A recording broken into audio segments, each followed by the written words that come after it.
गृह मंत्री अमित शाह की प्रेस कॉन्फ्रेंस, क्या कह रहे हैं सुनिएगा। अंग्रेजों के बनाए हुए कानून निरस्त होकर भारत की संसद ने बनाए हुए कानून आएंगे। दंड की जगह न्याय लेगा, देरी की जगह स्पीडी ट्रायल और स्पीडी जस्टिस मिलेगा। और पहले सिर्फ पुलिस के अधिकारों की रक्षा की गई थी, अब पीड़ितों के अधिकारों की रक्षा और जो कंप्लेनेंट है इसके भी अधिकारों की रक्षा करने का काम होगा। तो एक नए नजरिए के साथ ये तीनों कानून आज सुबह से ही, मतलब कल मध्य रात्रि से काम करना शुरू किए हैं। अब इंडियन पिनल कोड, जिसको आईपीसी कहते थे, 1860 से जो कानून था, इसकी जगह बीएनएस भारतीय न्याय संहिता आएगी।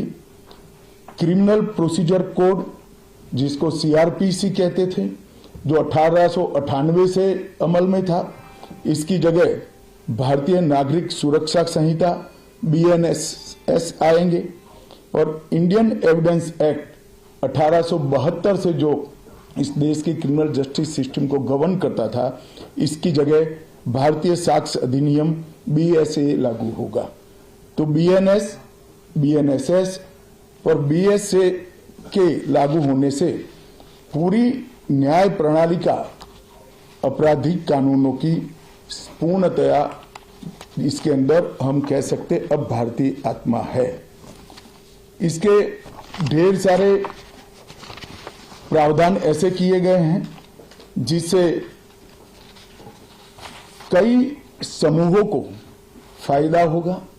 कई सारी दफाएं जो अंग्रेजों के समय से विवाद में रही, इसको हटाकर आज के समय के अनुकूल धाराएं जोड़ी गई है। और कई सारी ऐसी चीजें जिससे भारतीय नागरिकों को परेशानी थी, इसको हटाकर नए प्रावधान किए गए हैं। सबसे पहले हमने इसमें हमारे संविधान के स्पिरिट के तहत दफाओं की और चैप्टर्स की प्रायोरिटी तय की है। सबसे पहली प्रायोरिटी महिलाओं और बच्चों के अपराध को दी गई है और मैं मानता हूं कि ये करने की बहुत समय से पहले जरूरत थी। एक पूरा अध्याय इसमें जोड़ा गया है जिसमें 35 धाराएं हैं और 13 प्रावधान हैं, जिसमें गैंग रेप के लिए अब 20 साल की सजा या तो कारावास, आजीवन कारावास, नाबालिग के साथ बलात्कार में मौत की सजा, झूठा वादा पहचान छिपाकर शोषण करने वालों के लिए भी अलग से अपराध बनाया गया है। पहले सुप्रीम कोर्ट के जजमेंट से चलता था। पीड़िता का बयान उसके घर पर महिला अधिकारियों की उपस्थिति में और अपने परिजनों की उपस्थिति में लेने का भी प्रावधान किया है। और इसके साथ साथ ऑनलाइन एफआईआर की व्यवस्था से भी ढेर सारी उत्पीड़न का सामना कर रही महिला एम्बरेसमेंट से बच पाएगी, ऐसा हमारा मानना है। सालों से देश भर में मॉब लिंचिंग के अपराध के लिए कानून में कोई प्रावधान नहीं था। प्रावधान करने की मांग होती थी। पहली बार मॉब लिंचिंग को परिभाषित किया गया है। नस्ल, जाति, समुदाय, लिंग, जन्म स्थान, भाषा और अन्य कारणों से जो मॉब लिंचिंग होता है, इसमें 7 वर्ष के कारावास से लेकर मृत्यु की सजा और आजीवन कारावास तक इसके अंदर जोड़ा गया है। तो एक बहुत बड़े समय से जो मांग थी वो पूरी होने जा रही है। रात 2 एक ऐसा कानून था जो अंग्रेजों ने अपने शासन की रक्षा के लिए बनाया, चाहे महात्मा गांधी हो, चाहे तिलक महाराज हो, चाहे सरदार पटेल हो, सभी लोग यही कानून के तहत 6-6 साल की सजा काटे थे। इसी कानून के तहत केसरी पर प्रतिबंध लगाया गया था। वो अपने राज्य की सुरक्षा के लिए अंग्रेजों ने बनाया हुआ कानून था। राजद्रोह को हमने जड़ से समाप्त कर दिया है और देश विरोधी हरकतों के लिए नई धारा लेकर आए हैं। पहले सरकार के खिलाफ स्टेटमेंट देना गुनाह था, अब भारत की एकता और अखंडितता को क्षतिग्रस्त करने के लिए ये कानून अमल में आएगा। तो आजादी के इतने सालों के बाद ये कानून में बदलाव हुआ है, जो एक बहुत बड़ा परिचायक है हमारे संविधान के स्पिरिट का।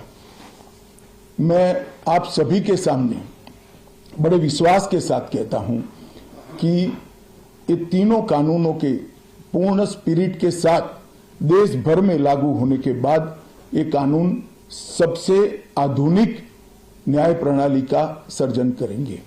टेक्नोलॉजी को हमने न केवल अपनाया है, आने वाले 50 सालों तक टेक्नोलॉजी में जो भी अनुसंधान होने की संभावनाएं हैं, ये सबको कानून के अंदर हमने व्याख्या के तौर पर समाहित किया है। जैसे आने वाले समय में भी जो अनुसंधान होंगे वो व्याख्यायित किए गए। ये विश्व की सबसे आधुनिक न्याय प्रणाली बनेगी, इसका मुझे विश्वास है। कंप्यूटराइजेशन की प्रक्रिया ऑलरेडी पूरी हो गई है। 99.9% थाने कंप्यूटराइज हो चुके हैं। ई रिकॉर्ड जनरेट करने की प्रक्रिया भी हमने 2019 से ही चालू कर दी थी। 0 FIR, ई FIR, चार्जशीट और जवाब, ये सभी डिजिटल होगा। किसी को बड़े बड़े जेरोक्स निकालकर करने की जरूरत नहीं है। 1 लाख पेज की चार्जशीट भी एक छोटे से पेन ड्राइव से जजेस के सामने जाएगी और पक्षकर्ताओं को दिए जाएगी। 90 दिन के अंदर इस कानून में पीड़ित को, जिन्होंने न्याय की गुहार की है, उनको अपने केस का प्रोग्रेस ऑटोमेटिकली ऑनलाइन भेजा जाएगा। हमने इसके अंदर 7 साल और उससे ज्यादा सजा वाले सभी गुना में फॉरेंसिक की टीम की विजिट को कंपलसरी कर फॉरेंसिक एविडेंस को कानूनी जामा पहनाने का काम किया है। मैं मानता हूं कि इससे बहुत फायदा होगा। दोष सिद्धि का प्रमाण हम बहुत आगे तक ले जा पाएंगे। साक्ष्यों की रिकॉर्डिंग और जांच पड़ताल में रिकॉर्डिंग की अनुमति दी है। वीडियोग्राफी को सर्च और सीजर के वक्त पर अनिवार्य किया है, जिससे किसी को फंसाने की कोई साजिश न हो पाए। ई बयान बलात्कार की पीड़िता का या छेड़खानी की पीड़िता का ई बयान को भी कानूनी माना गया है और कोर्ट में ऑडियो वीडियो के माध्यम से पेशी करने का भी प्रावधान हमने किया है। ई पेशी में गवाह, आरोपी, विशेषज्ञ और पीड़ित सभी को कानूनी जामा पहनाने का काम किया है। इसमें जो फॉरेंसिक विजिट को अनिवार्य बनाया गया है, इसको हमने दूरदर्शिता पूर्वक काम कर नेशनल फॉरेंसिक साइंस लेबोरेटरी 2020 में बनाकर इसके लिए ट्रेन मैन पावर का सर्जन का काम ऑलरेडी कर चुके हैं। मुझे पूरा भरोसा है कि 3 साल के बाद इस देश में हर साल 40,000 से ज्यादा ट्रेन मैन पावर का फोर्स हमारी कानूनी क्रिमिनल जस्टिस सिस्टम की सेवा में उपलब्ध होगा। कन्विक्शन का रेशियो इसके माध्यम से 90% तक ले जाने का हमने प्रावधान किया है और फॉरेंसिक इंफ्रास्ट्रक्चर को बढ़ाने के लिए अभी हमारी कैबिनेट ने निर्णय किया है और 9 राज्यों में फॉरेंसिक साइंस यूनिवर्सिटी के कैंपस खोले जाएंगे और 6 सेंट्रल फॉरेंसिक लेबोरेटरीज को भी हमने करा है। ये कानून विक्टिम सेंट्रिक है। पहले दिनों तक किसी को पुलिस ले जाती थी, परिवार वालों को कोर्ट में आना पड़ता था। अब हमने कंपलसरी किया है कि हर थाने में रजिस्टर होगा और ई रजिस्टर भी होगा कि कौन सा अपराधी पुलिस की कस्टडी में है, जिससे हेबियस के माध्यम से कोर्ट में नहीं जाना पड़ेगा।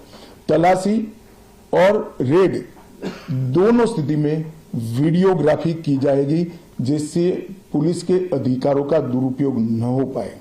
और हमने अपराधियों को बेल को भी लंबे समय तक लंबित केसों में कानूनन बना दिया है, जिसमें एक निश्चित समय मर्यादा अपराध के अंदर जो सजा है उसके अनुपात में हो जाने के बाद जेल सुपरिटेंडेंट की जिम्मेदारी होगी कि इसको बेल पर रिहा किया जाए। तो इसके लिए कोर्ट में किसी को जाने की जरूरत नहीं पड़ेगी। इसमें विक्टिम को अपनी बात रखने का मौका मिलेगा। इंफॉर्मेशन का अधिकार मिलेगा और नुकसान के लिए क्षतिपूर्ति का भी अधिकार पहली बार भारतीय कानूनों में हम करने जा रहे हैं। 0 FIR, विक्टिम की FIR की प्रति की निःशुल्क प्राप्ति और 90 दिन में जांच का रिपोर्ट देने से इससे बहुत बड़ा फायदा होगा। समय पर न्याय, लगभग 35 न्याय प्रणाली की 35 धाराओं में हमने समय मर्यादा निश्चित की है और ये टेक्निक के आधार पर प्रोसीडिंग्स होने के कारण भी समय पर न्याय मिलेगा। 3 दिन में FIR दर्ज करनी है, 7 दिन के भीतर जांच रिपोर्ट पीड़िता के सार्वजनिक करनी है, 60 दिन के अंदर ही अपराध तय करने हैं और घोषित अपराधियों के खिलाफ 90 दिन के अंदर मुकदमा कायम करना है और आपराधिक मामलों में मुकदमे की सुनवाई के बाद ज्यादा से ज्यादा 45 दिन के अंदर जजमेंट की घोषणा करनी है। तो कई जगह पे हमने समय को कम कर बाध्य कर हमने जल्दी से न्याय मिल पाए इस दिशा में काम किया है। हमने 3 वर्ष से कम कारावास में 60 वर्ष से अधिक उम्र में के लोग जो है इसमें पुलिस अधिकारी की पूर्व अनुमति अरेस्ट के लिए अनिवार्य करी है।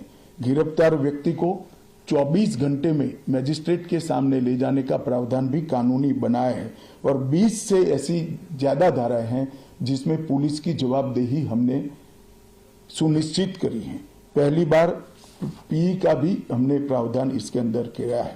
साक्ष्यों के संबंध में भी टेक्नोलॉजी को हमने बढ़ावा दिया है।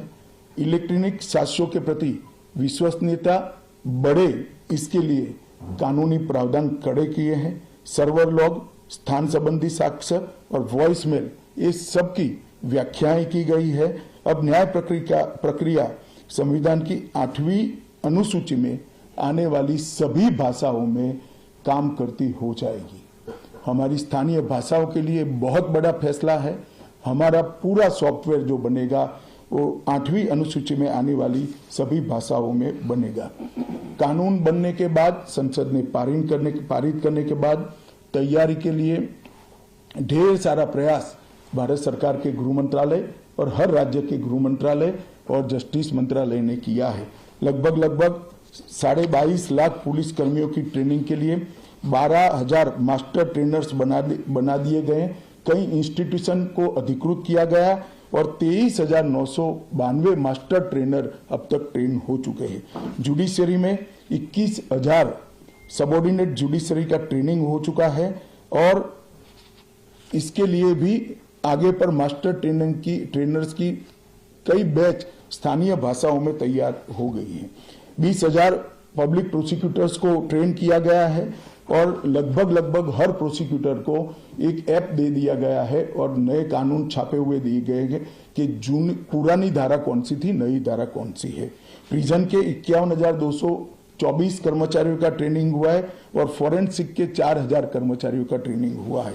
कुल मिलाकर ट्रेनिंग की संख्या पुलिस में 6 लाख, प्रोसिक्यूशन में 4,000, जुडिशरी में लगभग 20,000, फॉरेंसिक में भी 4,000 और प्रिजन में 10,868 मास्टर ट्रेनर अभी काम कर रहे हैं। मित्रों, ये संहिता के लिए कुछ विपक्ष के मित्र अलग अलग बातें मीडिया के सामने रख रहे हैं कि अभी ट्रेनिंग नहीं हुई है, चर्चा नहीं हुई है। मैं आप सभी को बताना चाहता हूं कि लोकसभा में कुल मिलाकर 9 घंटा और 29 मिनट चर्चा हुई है। 34 सदस्यों ने इसके अंदर पार्टिसिपेट किया है। राज्यसभा में 6 घंटा और 70 मिनट चर्चा हुई, 40 सदस्यों ने पार्टिसिपेट किया है। एक ये भी झूठ चलाया जा रहा है कि सबको बाल निकालने के बाद ये बिल लाया गया। बिल बिजनेस एडवाइजरी कमेटी में पहले से निश्चित था। मेरा ये स्पष्ट मानना है कि 14 तारीख से ही विपक्ष ने सदन का बहिष्कार करने जैसी हरकतें करी थी और शायद वो हिस्सा लेना नहीं चाहते थे। और दोनों सदनों में 14 तारीख में लोकसभा में 96 और राज्यसभा में 46 सदस्यों ने ऐसी हरकतें की जिससे पीठासीन अधिकारी उनको बाहर करने के लिए मजबूर हो जाए। फिर भी एक ऑप्शन था, ये बहुत बड़ा दूरगामी परिणाम लाने वाला कानून था, वो एक कानून के लिए स्पेशल अंदर आकर चर्चा में अपना मत रख सकते थे। इसके पहले भी मैंने 2020 में सभी सांसदों को पत्र लिखकर उनके सुझाव मांगे थे, सभी मुख्यमंत्रियों को पत्र लिखकर उनके सुझाव मांगे थे, सभी सुप्रीम कोर्ट के सम्मानीय न्यायाधीशों को पत्र लिखकर उनके सुझाव मांगे थे, सभी हाई कोर्ट के चीफ जस्टिस को पत्र लिखकर सुझाव मांगे थे, गृह सचिव जी ने सभी आईपीएस अफसरों से सुझाव मांगे थे, सभी कलेक्टर से सुझाव मांगे थे, और ये सब सुझाव मिल मिलाकर मैंने खुद अधिकारियों की बैठक को अलग करे तो मैंने खुद 158 बार इसकी मीमांसा कर बैठक कर विचार कर एक बिल बनाया। ये बिल को भी संसद ने ऐसे ही पारित नहीं किया है, गृह विभाग की समिति के पास ये बिल को भेजा गया। 2.5 महीना या तो 3 महीना इस पर विशद चर्चा हुई, सभी दल के सांसदों ने इसके अंदर हिस्सा लिया है, अपने सुझावों को रखा है। 4-5 पॉलिटिकल स्टाइल के सुझाव छोड़कर मैं दावे से कह सकता हूं हर सुझाव को समाहित कर 93 बदलाव कर बिल को फिर से कैबिनेट ने पारित किया और पारित करने के बाद सदन के सामने रखा गया। इतने बड़े सदियों के बाद हो रहे सुधार को पॉलिटिकल कलर देना मैं मानता हूं ठीक नहीं है। मेरे तो सभी विपक्ष के साथियों से विनती है, पॉलिटिक्स करने के ढेर सारे मुद्दे हैं, आराम से करिए पॉलिटिक्स, कोई चिंता नहीं, हम भी जवाब देंगे। मगर ये कानून देश के 140 करोड़ नागरिकों को संविधान का जो स्पिरिट है, न्याय और आत्मसम्मान, वो समय पर दिलाने की एक एक्सरसाइज है। तो आप सभी लोग इसमें कोऑपरेट करिए और मैं मानता हूं कि जिसको भी कुछ कहना है, मेरा दफ्तर हमेशा खुला है, मैं अवेलेबल हूं। मिलने से पहले रोड पर जाना मैं मानता हूं ठीक नहीं है। चर्चा करनी चाहिए, कुछ भी हो बात करनी चाहिए। और मेरा स्पष्ट मत है जो मैं आज बेबाक तरीके से आप लोगों के सामने रखना चाहता हूं, रिकॉर्ड के आधार पर कह सकता हूं मैं, भारत के आजादी के बाद किसी भी कानून पारित कराने के लिए इतनी लंबी चर्चा का प्रोसेस नहीं हुआ है, ये मैं रिकॉर्ड पर कहने के लिए तैयार हूं। 4 साल तक इस कानून पर विचार हुआ और अगर आपको अभी भी कुछ कहना है तो आप जरूर आइए, मैं सुनने के लिए तैयार हूं। मगर कृपया इस कानून को पब्लिक तक इसकी सेवा करने देने का मौका देना चाहिए। समय पर न्याय मिलेगा तो देश का भला होगा, संविधान की सुरक्षा और आत्मसम्मान की भावनाओं को नागरिक प्राप्त कर पाएंगे तो देश का भला होगा। और सबसे बड़ा बदलाव है, हमने थोड़े धैर्य के साथ टीथिंग प्रॉब्लम को देश की जनता ने भी बड़े धैर्य के साथ लेकर सिस्टम को सुधारने का मौका देना चाहिए। और मैं सभी दलों से भी कहना चाहता हूं कि राजनीति से ऊपर उठकर आप इसका समर्थन करिए और जो भी सुझाव जनता के हित में है लेकर आइए, हम इस पर चर्चा करने के लिए तैयार हैं। आप लोगों के मन में कोई बात है तो आप जरूर पूछ सकते हैं। सर, मैं नीरज पांडे हूं, एबीपी न्यूज से। मेरा सवाल है सर, पहले के कानून में किसी आरोपी को जो गिरफ्तार किया जाता था तो 15 दिन के रिमांड की व्यवस्था थी। अभी जो नया कानून है उसमें गिरफ्तारी के 60 दिनों तक कभी भी या तो एक काफी हिस्सों में बुलाकर रिमांड में लिया जा सकता है। इससे फायदा क्या होगा? नहीं, मैं आपको समझाता हूं, ये भ्रांति फैलाई गई है कि रिमांड का समय बढ़ाया गया है। मैं स्पष्ट कर देना चाहता हूं कि नए कानूनों के तहत, बीएनएस के तहत रिमांड का समय 15 दिन का ही है। मैं आप लोगों के सामने डिटेल में बताना चाहता हूं, आरोपी को आज पुलिस ने कस्टडी में लिया, कोर्ट ने रिमांड दे दी और आरोपी अस्पताल में भर्ती हो जाता है और 15 दिन तक अस्पताल में रहेगा, तो क्या इसकी पूछताछ ही नहीं होगी? पूछताछ करनी चाहिए या नहीं करनी चाहिए? इसलिए हमने प्रावधान किया है कि 15 दिन की अपर लिमिट के अंदर, 60 दिन की अपर लिमिट के अंदर पुलिस इसका रिमांड ले सकती है, वरना उसको तो जुडिशियल कस्टडी में जेल में पहले भी रहना था और बाद में भी रहना है।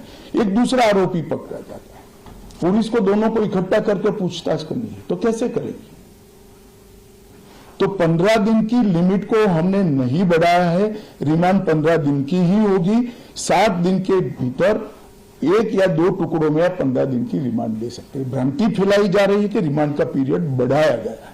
कृपया मैं आप सबसे निवेदन करता हूं कि इसको आप क्लैरिफाई करिएगा, जिससे जनता में गलत बात न जाए। टोटल 15 दिन होगा, total 15 days within 60 day. Kapil Sibal भी उठाया जाएगा, वो जानबूझकर उठा रहे, मैं मानता हूं उन्होंने तो पढ़ा होगा कानून। सर ये आज से ये कानून लागू हुआ, लेकिन सबसे पहला जो मामला FIR हुआ दिल्ली में देखे तो स्ट्रीट वेंडर के खिलाफ कर दिया है पुलिस। ये झूठ है, क्या मसला? ये झूठ है। सबसे पहला मामला अब तक के रिकॉर्ड के हिसाब से ग्वालियर के पुलिस थाने में हुआ है और चोरी का है।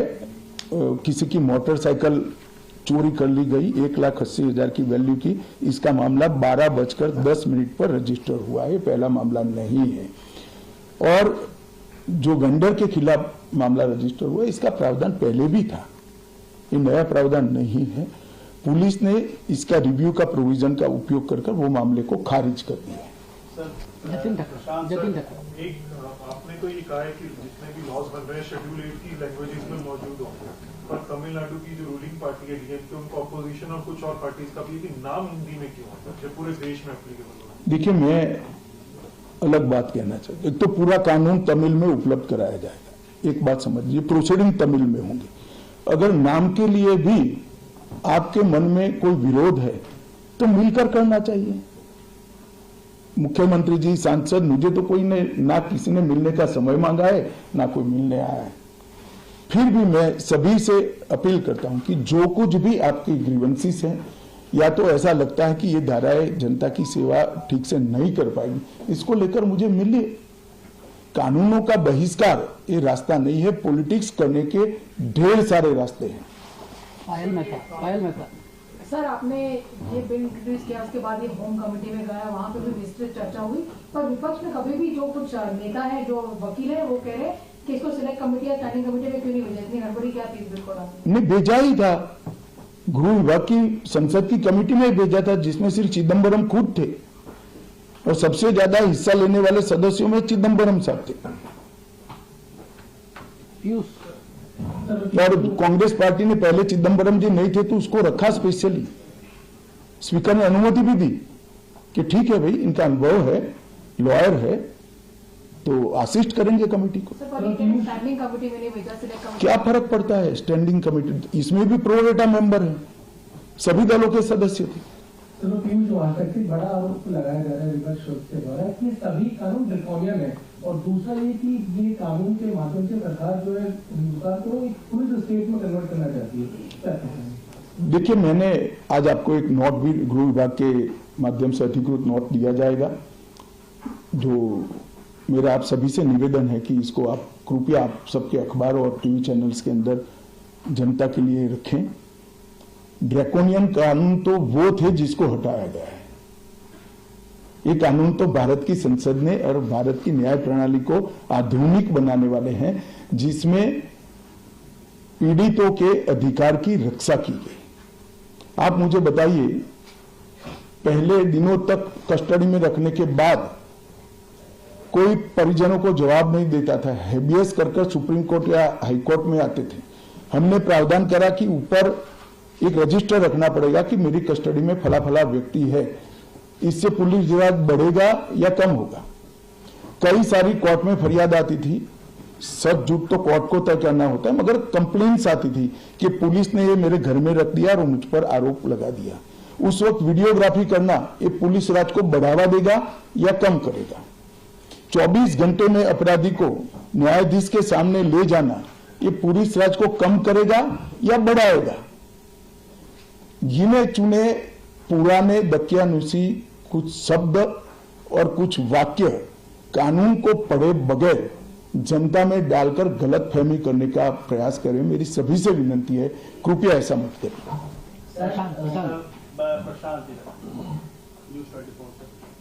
सर मेरा सवाल ये है कि आप जो कंप्लेनेंट FIR लॉन्च करें, एंड रिजल्ट में उसको जो रिलीफ चाहिए, लंबी लड़ाई होती है, उसके नीचे जो काम करने वाला सिस्टम का ढांचा तो वही है, उसको कैसे उस पर relief? ऐसा नहीं है, सिस्टम के ढांचे पर कोई समय मर्यादा तय नहीं थी। अब पुलिस से लेकर जुडिशरी तक सबकी समय मर्यादा तय हुई है और टेक्नोलॉजी का हम उपयोग कर रहे हैं। आप बेंगलुरु गए हो, आपका गवाही का दिन है तो बेंगलुरु से आप गवाही दे सकते हो, कोर्ट में जाने की जरूरत नहीं है। मगर ये पूरी प्रक्रिया को अप्लाई होते होते, टेक्नोलॉजिकल अपग्रेडेशन और सारे होते होते 3 या 4 साल लगेंगे। मैं आपको और आपके माध्यम से देश की जनता को विश्वास दिलाना चाहता हूं कि ये कानूनों के पूर्ण इम्प्लीमेंटेशन के बाद किसी भी FIR का सुप्रीम कोर्ट तक 3 साल के अंदर न्याय मिलने की प्रक्रिया पूरी हो जाएगी और मैं सोच समझ कर कह रहा हूं इसको। जी मैं रविकांत हूँ, टाइम्स ऑफ भारत से। सर तीनों कानून लागू हो गए, इम्प्लीमेंट हो गए हैं, तो आपको क्या लगता है कि ये ऑपोजिशन जानबूझकर किस तथ्यों के आधार पर विरोध करे या सिर्फ राजनीति के लिए मामला उठाया जा रहा है? देखिए, मैं इस पर टिप्पणी नहीं करना चाहता। मैं आप सबके माध्यम से अपील करना चाहता हूं कि जिसको भी मिलना है मैं तैयार हूं, हम मिलेंगे भी और समीक्षा भी करेंगे और इसमें कृपया राजनीति नहीं करनी चाहिए।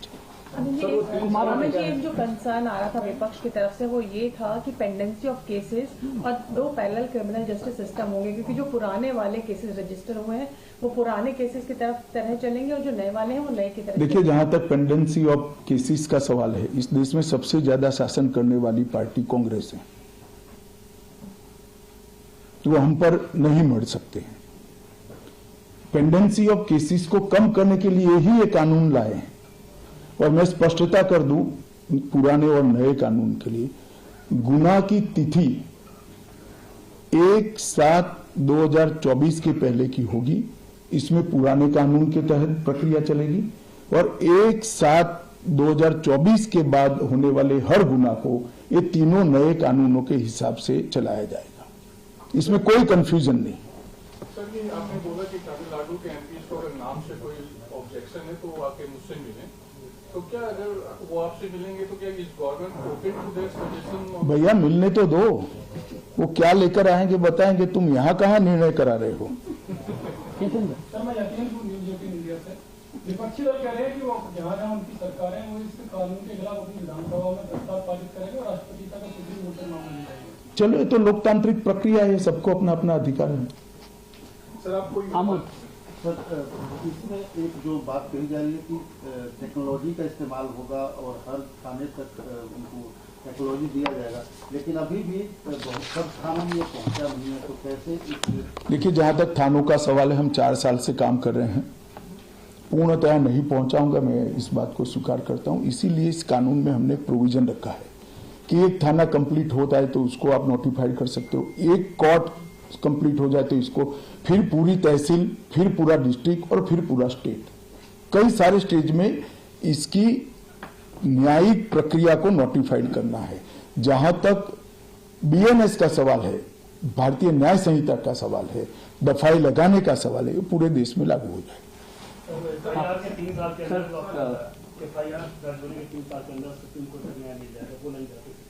वो क्लियरिटी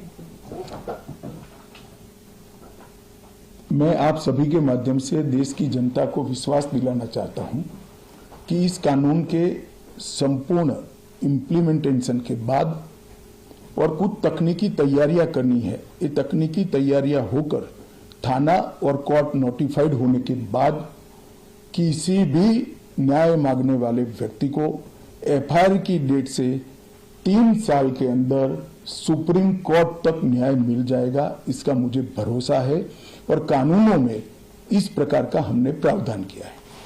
सर मैं दैनिक भास्कर से हूँ मुकेश। होने में कितना समय लग जाएगा? देखिए, मैं मानता हूं कि हम 15 अगस्त के पहले सारे यूटी में इसको कंप्लीट कर देंगे। यूटी में दिल्ली भी आता है और उसके बाद हर जिला एक एक तैयार होता जाएगा, वो होता है।